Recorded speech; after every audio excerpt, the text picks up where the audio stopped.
Selamat pagi Bapak Ibu Saudara-saudariku, apa kabarnya Bapak Ibu? Kami berdoa Bapak Ibu senantiasa dalam kesehatan dan sukacita. Mari kita mendengarkan renungan harian pada hari ini, kita berdoa. Kasih karunia Tuhan kita Yesus Kristus, kasih dari Allah Bapa dan persekutuan Roh Kudus itulah kiranya menyertai kamu. Amin. Firman Tuhan untuk kita pada hari ini Bapak Ibu Saudara-saudariku yaitu yang tertulis dalam Efesus 4 ayat 26. Apabila kamu menjadi marah, janganlah kamu berbuat dosa. Janganlah matahari terbenam sebelum padam amarahmu. Demikian pembacaan firman Tuhan. Bapak Ibu Saudara-saudariku, firman Tuhan renungan harian pada hari ini, ayat ini menjadi ayat emas. Ayat yang sering kita dengarkan dan ayat ini sering diperdengarkan untuk kita. Karena apa? Karena marah itu dekat sekali dengan kita. Tetapi marah itu bisa kita bentengi diri kita supaya itu tidak menjadi bagian dalam diri kita. Bisa kita bedakan Bapak Ibu?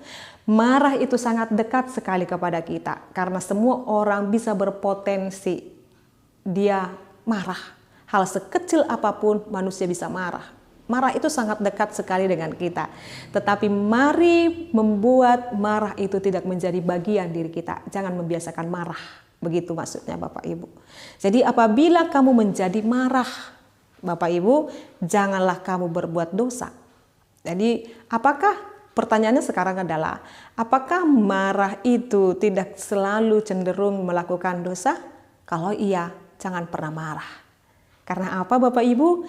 Jadi jikalaupun dikatakan apabila kamu marah, janganlah kamu berbuat dosa. Berarti itu mengajarkan kita karena marah tidak pernah luput daripada yang namanya melakukan dosa, maka jangan pernah marah.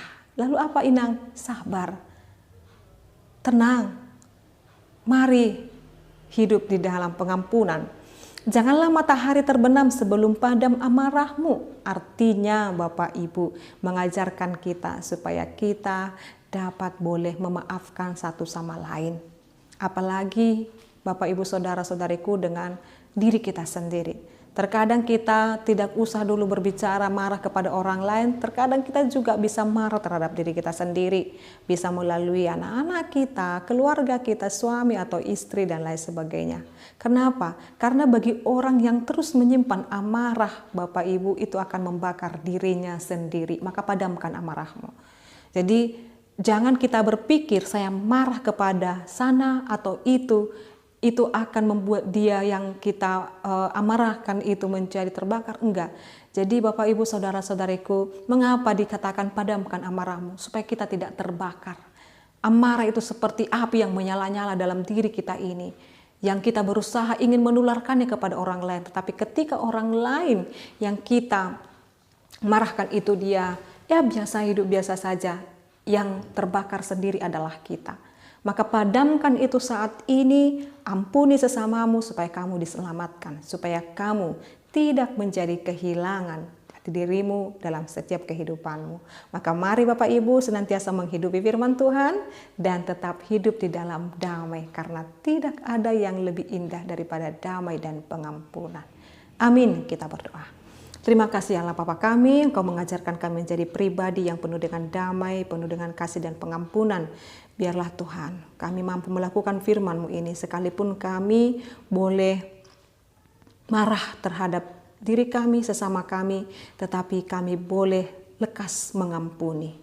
Biarlah Tuhan kami hidup di dalam Engkau dan Engkau tetap tinggal dalam kami. Dalam nama Yesus Kristus dan pimpinan Roh Kudus kami berdoa dan mengucap syukur. Anugerah daripada Tuhan kita Yesus Kristus, kasih dari Allah Bapa dan persekutuan Roh Kudus, itulah kiranya menyertai dan memberkatimu sekarang sampai selama-lamanya. Amin. Selamat pagi Bapak Ibu Saudara-saudariku, Tuhan Yesus memberkati. Shalom.